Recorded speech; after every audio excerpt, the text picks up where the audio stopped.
Hello once again, this is your Highland Travelers. Mga sir and ma'am sa mga followers po natin, maraming salamat po sa inyong support kasi lumalaki at lumiliki na po tayo. And hoping po magkita-kita ulit tayo sa kalsada sa mga gustong makakuha ng sticker. Well, i-guess nyo na lang kung nasaan tayo kasi hindi po ako fixed area. And hoping naman mabigyan natin lahat ng mga gusto magkaroon ng kanilang sticker. But for today's video nga lang mga sir and ma'am is gusto kong pag-usapan yung spaghetti wars natin.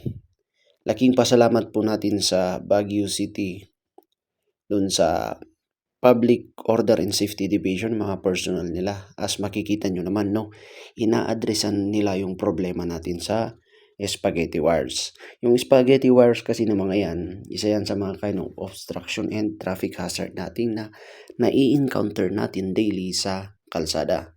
Minsan yung mga tropa natin umaakyat na lang, pinapara yung mga malalaking sasakyan para lang maiayos po yung mga dangling wires na nakikita natin sa kalsada.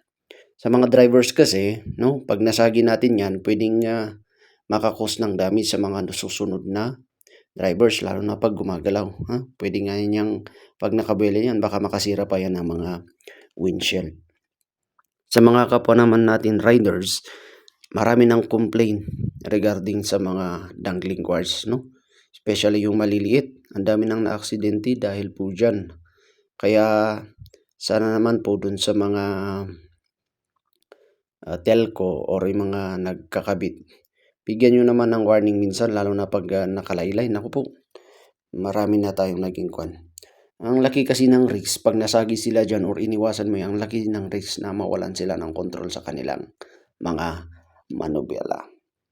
Then sa mga pedestrian din natin mga sir and ma'am, laki ng chance na malagay sa alanganin yung buhay natin, especially pag love wires yan. Mamaya makuryente pa yan, ma-electrocute po yung pedestrian natin. Kaya very crucial po na yung mga spaghetti wires na kaganito na ginagawa ng ating mga POSD is ma-addressan natin para hindi siya maging cause ng obstruction or siya mismo yung magiging cause ng traffic natin sa kalsada. So thank you POSD kasi yan.